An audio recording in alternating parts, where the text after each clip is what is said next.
बिस्मिल्लाहिर्रहमानिर्रहीम। जो क्वेश्चंस हमारे पास स्टेटमेंट दी गई हैं, इंट्रोगेटिव स्टेटमेंट्स, उनको ज़रा हम देखते हैं जी। Who is knocking at the door, दरवाजे पर दस्तक कौन दे रहा है। विच इज़ योर बुक, आपकी किताब कौन सी है। And who's car is this, ये कार है किसकी। इन तीनों सेंटेंसेस को देख के आपके जहन में जो ख्याल आएगा वो यही आता है कि ये क्वेश्चनिंग वर्ड्स हैं। अगर मैं आपसे ये पूछूं कि हु, विच और हुज़ ये क्या है, तो आप कहेंगे जी कि क्वेश्चनिंग वर्ड्स हैं, ये वो अल्फाज हैं जो कि सवाल किसी से पूछने के लिए इस्तेमाल किए जाते हैं। बिल्कुल ठीक है जी, तो इसे हम कहेंगे कि ये क्वेश्चनिंग वर्ड्स हैं। लेकिन ये हुआ है एग्जाम्पल 1, 2 और 3 में।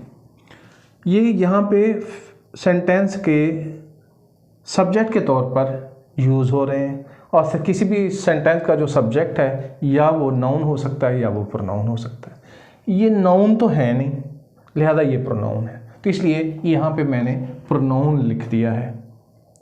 लेकिन साथ ये नहीं बताया ये है कौन से प्रोनाउन। इसके लिए आपको एग्जाम्पल 3, 4 और 5 को ज़रा देखना पड़ेगा, और फिर हम इसके बारे में कोई डिसाइड करते हैं कि ये होते क्या है। इसको अगर हम देखें, सेंटेंस 4, 5 और 6 को अगर हम देखें तो इसमें ये लिखा हुआ he is the man who is my brother, ये वही आदमी है जो मेरा भाई है।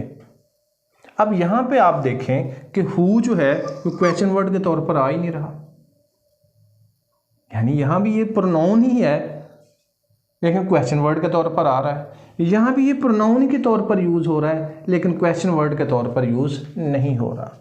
हियर इज़ द बुक, ये वो किताब है विच आई लाइक द मोस्ट। यहाँ पे विच जो है आप देखें, जो यहाँ पे क्वेश्चन वर्ड था यहाँ पे क्वेश्चन वर्ड के तौर पर नहीं आ रहा।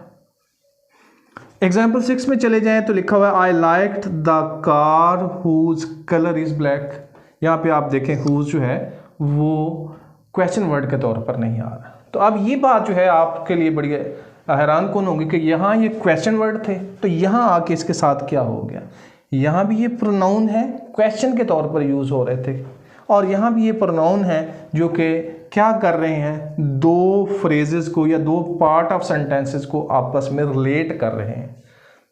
तो हमें ये पता है कि हैं प्रोनाउन, लेकिन यहाँ ये काम जो है क्या कर रहे हैं, प्रोनाउन होने के साथ साथ कि दो पार्ट ऑफ द सेंटेंसेस को आपस में रिलेट कर रहे हैं। इन्हीं की बुनियाद पर इनका नाम रख दिया गया है रिलेटिव प्रोनाउन, यानी जो रिलेट कर रहे हैं।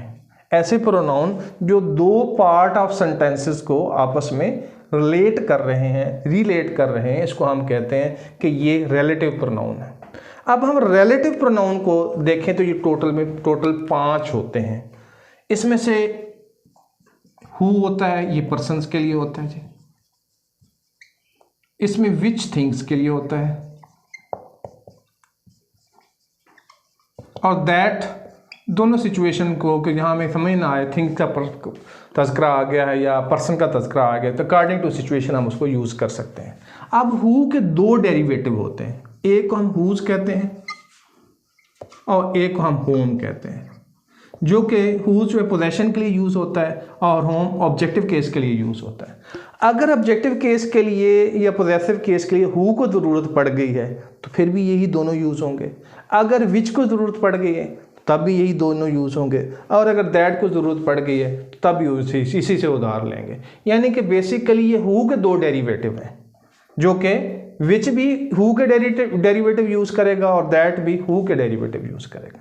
तो हम इस कैलकुलेशन से इस पॉइंट पे पहुंचे हैं कि हमारे पास रिलेटिव प्रोनाउन ग्रामर में टोटल 5 होते हैं, और उनमें से 3 बेसिक होते हैं और 2 डेरिवेटिव होते हैं। और मैंने आपको बताया दोनों में डिफ़र करके कि कहाँ ये क्वेश्चन वर्ड के तौर पर यूज़ होते हैं ये वहाँ भी प्रोनाउन के तौर पर, और यहाँ पे कहाँ पे ये जिसको हम रिलेटिव प्रोनाउन कहते हैं, किस तरह 2 पार्ट को आपस में रिलेट करते हैं, और इसी वजह से प्रोनाउन ये पहले से हैं, लिहाजा इनको हम कहते हैं ये रिलेटिव प्रोनाउन है। Thank you.